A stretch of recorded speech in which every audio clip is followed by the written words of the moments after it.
नमस्कार. मी पत्रकार महादू पवार. मी आज ह्या गेवडे धरणावरती आलेलो आहे आणि आज ही रासाई काय आपल्या शाळेचं नाव काय? रासाई माध्यमिक विद्यालय मांजरे. रासाई विद्यालय मांजरे ह्या यांचं वनभोजन आहे. आज वनभोजन मुलं नेहमी ही मुलं शाळेत खेळणारी आज मैदानामध्ये आणि ह्या निसर्गरम्य वातावरणात आलेले आहे. कसं तुम्हाला वाटतं? काय वाटतं? तुला काय वाटतं? बरं, तुम्ही आता कितवीला आहात तुम्ही? 8वी 9वी 8वी 9वी 10वी. 10वी नंतर काय करणार आहात? पोलीस कोण होणार आहे?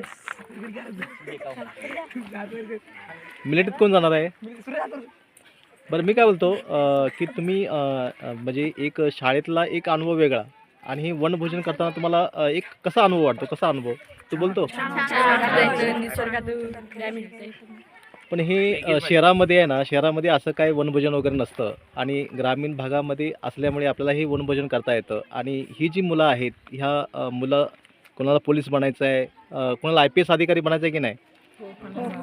कोणाला पोलीस बनायचं आहे, कोणाला मिलिटरी जायचं आहे, IPS अधिकारी आणि पत्रकार कोणाला बनायचं नाही असं वाटतं आहे. पण मी पत्रकार महादू पवार आणि ह्या सर्व विद्यार्थ्यांच्या वतीने तुम्ही एखादी प्रार्थना कोणती म्हणाल तुमची आवडती, किंवा एखादी कविता वगैरे का कोणती म्हणाल?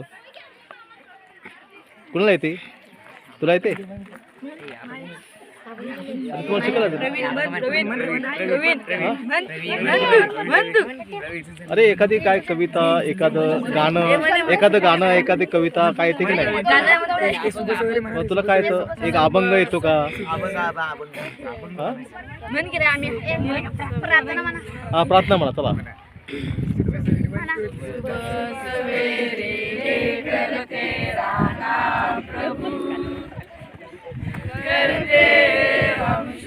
आज का काम प्रभु सवेरे लेकर तेरा नाम प्रभु कर दे हम हे जे विद्यार्थी आहेत, हे विद्यार्थी आहेत, एक वेगळा आनंद आहे. शाळेमध्ये एक शिस्त असते, परंतु आज हे विद्यार्थी खऱ्या अर्थाने शाळेत आलेले नाही आहेत, वनभोजनासाठी आलेले आहेत. वर्षभर हे विद्यार्थी शाळेमध्ये शिकतात, आज खऱ्या अर्थाने सगळा आनंद घेत आहेत. मुंबईच्या मुलांना असा आनंद मिळत नाही, परंतु ही जी मुलं आहेत ह्या धरणाचा अनुभव घेत आहेत. मुंबईला जे पाणी मिळतं त्यासाठी 5 धरणं आहेत आणि त्या धरणातून मुंबईकरांना पाणी मिळतं. मुंबईच्या मुलांना असं वाटतं की पाणी डायरेक्ट येतं, असं येत नाही आहे. अशा प्रकारचे धरणं आहे. ह्या धरणातून मुंबईला असे धरणं बांधलेले आहेत आणि त्या धरणातून मुंबईला पाणी पुरवठा होत असतो. हे ग्रामीण भागातले विद्यार्थी आहेत. कोल्हापूर तालुका शहावाडी आणि जिल्हा कोल्हापूर इथले हे विद्यार्थी आहेत आणि ह्या विद्यार्थ्यांना एक आशा आहे की आम्हाला भविष्यामध्ये काहीतरी बनायचं आहे आणि नक्कीच हे विद्यार्थी भविष्यामध्ये यांचे शिक्षक आहेत, हे यांना मार्गदर्शन करत आहेत. तुला काय बनायचं आहे? तुझं नाव काय? तुझं माझं मयुरेश. पूर्ण नाव काय?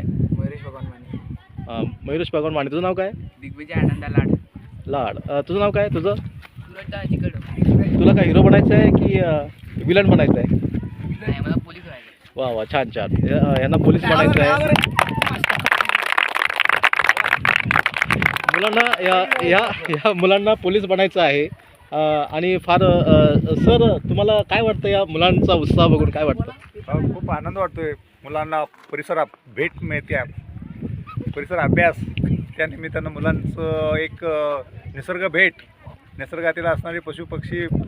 सर, एक आहे की जेव्हा शहरामधल्या मुलांना मारलं जातं आणि त्यांच्यावरती पालक गुन्हा घेतात वगैरे आणि तुमच्याकडं मुलं बघितल्यानंतर पळून जातात, असं काय नाही. मुलांना पूर्वीसारखी आता भीती नाही आहे. बरोबर. मुलं आता तसे मीडियामुळं त्यांना बाहेरची सगळी माहिती मिळू लागलेली आहे. सर, आपलं नाव काय? माझं नाव DR चिटे सर. सर, फार अभिनंदन. आणि विद्यार्थी असं घडवणे आणि हे खरंच हा जो व्हिडिओ आहे हा व्हिडिओ शिक्षण मंत्र्यांपर्यंत गेला पाहिजे आणि ह्या माध्यमातून हे जे विद्यार्थी आहेत, ही मुलं कष्ट करत आहेत आणि ह्यासारखे शिक्षक आहेत, विद्यार्थिनी आहेत, ह्या मुलांना भविष्यात काहीतरी करायचं आहे 10वी नंतर आणि तो मार्गदर्शन करतात. परंतु हा व्हिडिओ शिक्षण मंत्री जेव्हा बघतील तेव्हा खऱ्या अर्थाने खरंच शहरातल्या मुलांनाही ग्रामीण भागात आणायचं आहे आणि हे नक्कीच